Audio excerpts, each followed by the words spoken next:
Olá a todos, estamos aqui para mais uma lição do Varicad 2016 e nesta lição vamos ver como transformar objetos no ambiente 2D. Temos aqui um pacote de comandos dentro do menu editar e depois temos esta função transformar que tem esta série de comandos que aqui vemos no ecrã agora. O primeiro deles, vamos já passar a ver, chama-se mover ou copiar objetos 2D. Eu vou fazer aqui um objeto primeiro e vou selecionar de novo, mover ou copiar objetos.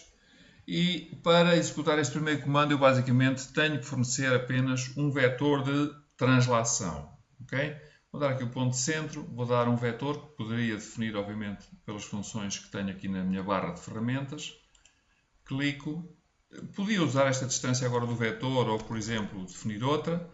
E no comando diz mover ou copiar porque posso escolher mover ou copiar e dar o número de cópias.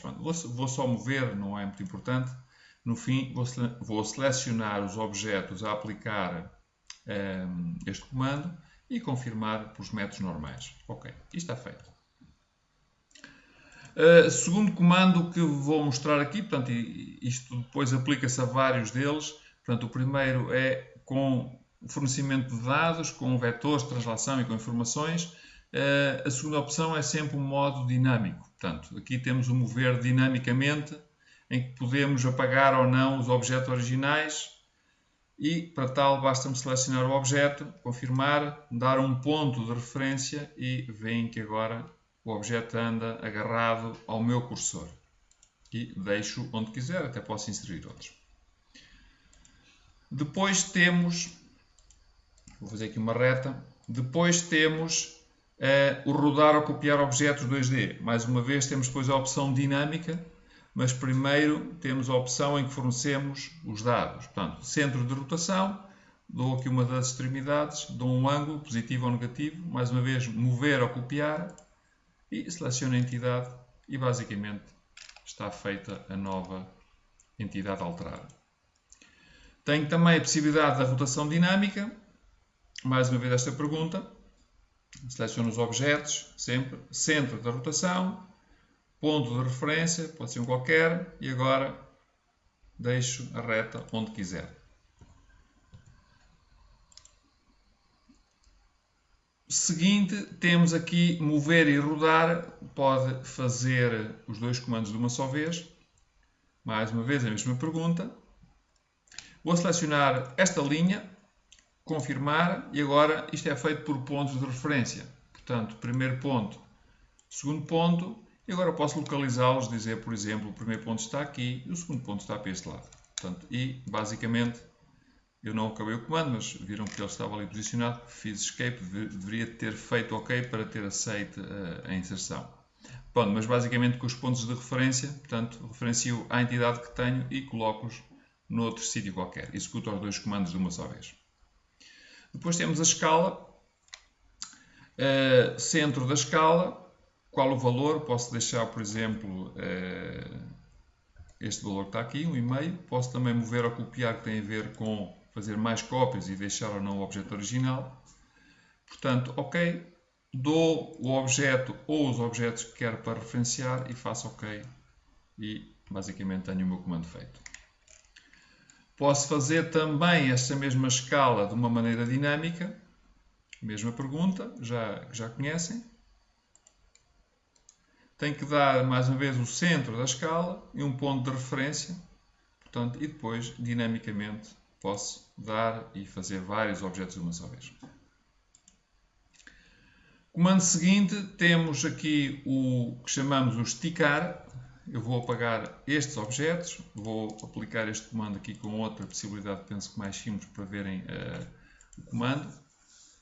Portanto, o esticar, onde basicamente temos que selecionar uma área para esticar, temos que dar um ponto de referência e agora, como podem ver,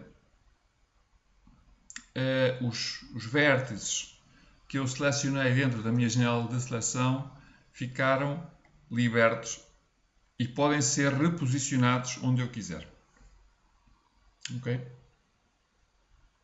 Por exemplo, aqui. Outra possibilidade é este copiar matriz de objetos. Eu vou aumentar isto um bocadinho porque obviamente isso vai ficar grande. Onde eu dou uma origem e onde eu posso dar a direção e distância para as linhas e para as colunas daquilo que vou aplicar neste comando. Num sentido, noutro sentido, pode ser outra direção qualquer. E agora, por exemplo, 3 transformações num sentido, 5 noutro e fazer OK, selecionando por último os objetos e cá temos a nossa transformação. Portanto, claro que eu fiz este comando sem olhar às medidas, portanto, numa situação ideal teria que controlar perfeitamente aquilo que estava a fazer, não era o caso aqui nesta situação. Posso fazer aqui uma linha para servir aqui para o próximo comando e temos o transformar, temos aqui o comando que diz espelho. E o espelho tem aqui várias possibilidades. Vou primeiro efetuar um espelho dito standard, onde vou definir o eixo do espelho. Ok. Então vou usar esta linha para servir de meu eixo e vou dizer os objetos são estes. E basicamente é aplicado um espelho onde esta linha serviu de eixo. Posso fazê-lo também pela possibilidade de espelho não isotrópico, em que podemos ter aqui, por exemplo, um valor de escala. E, portanto, o processo é o mesmo. Portanto, posso dar na mesma a minha linha para servir de eixo de espelho e selecionar o mesmo objeto.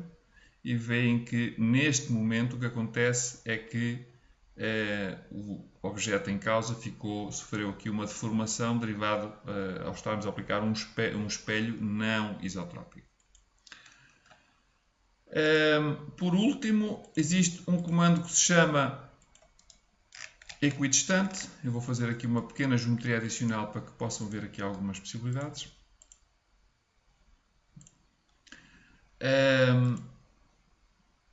Equidistante. E temos aqui várias possibilidades na equidistante. Podemos aqui fazer paralela por uma distância ou por um ponto e fazer isto por linhas singulares ou por polilinhas. Vamos tentar aqui algumas possibilidades diferentes. A primeira delas, portanto, por uma distância, onde eu dou aqui a distância e o número de cópias, que está 1, poderiam ser mais, não é muito importante. Portanto, por linha, se eu aplicar isto aqui ao meu círculo, reparem, posso fazer para dentro ou para fora, vou fazer para fora e está feito.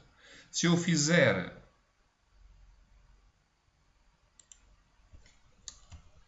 o fizer ao meu retângulo, já tem um comportamento diferente.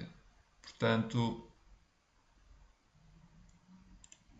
porque escolho uma linha de cada vez e o retângulo estava fechado, passou a ficar aberto. Ok? Se eu, em vez de fazer, eu vou apagar estas linhas para não confundir. Se eu, em vez de fazer este comando equidistante, portanto, mantiver a distância, mas se fizer por uma polilinha temporariamente integrada, portanto, ou seja, na realidade não tenho uma polilinha, mas ele considera como tal, vou manter as mesmas condições todas. Portanto, vou selecionar a mesma linha e vou dizer para que lado é que quer é que o programa vai começar a fazer esta procura automática. Vou dizer aqui para este lado e para fora. Então, vou clicando com o meu botão esquerdo do rato e ele a cada interseção vai procurar uma geometria para poder usar esta tal polilinha integrada só para esta função. E agora o meu offset vai para dentro ou para fora, vai para fora e, como podem ver, é totalmente diferente o resultado, porque neste momento, portanto, eu com muito poucos cliques consegui fazer esta geometria de uma geometria base que eram entidades individuais, perfeitamente ao contrário, ou perfeitamente num sentido oposto daquela em que selecionei linha a linha. Portanto, acho que é uma situação extremamente interessante a explorar por vós. Posso também fazer outra questão, que é, em vez de fazer isto desta maneira, posso, por exemplo, fazer isto com arrastamento e posso definir um valor standard para fazer este arrastamento, para ter algum controle naquilo que está a acontecer. Onde posso fazer OK, vou fazer a mesma seleção, OK, do mesmo modo. OK, ele vai encontrar a mesma geometria. Sim, senhora. E agora reparem, portanto, que do modo incremental, para dentro ou para fora, ele está a fazer incrementos de 1 mm, que foi o que eu tinha lá definido no meu comando, e automaticamente vai fazendo a adaptação desta geometria aos incrementos que eu defini. E quando eu estiver satisfeito com a definição que pretendo, portanto, ele automaticamente faz a inserção desta mesma geometria. Existe aqui mais uma pequena opção, só que é ainda no equidistante, já agora para terminarmos o comando, que é fazer a paralela passando através de um ponto, onde eu basicamente defino só depois o número de cópias. Eu vou fazer aqui por linha singular, poderia fazer exatamente o que estava a fazer agora, em que eu, por exemplo, posso dizer que quero este círculo, ok, por dentro ou por fora, mas quero que ele agora vá passar a equidistante que passe para aquele ponto. E acontece isto assim. Portanto, também acho que é uma situação que tem interesse em alguns casos particulares.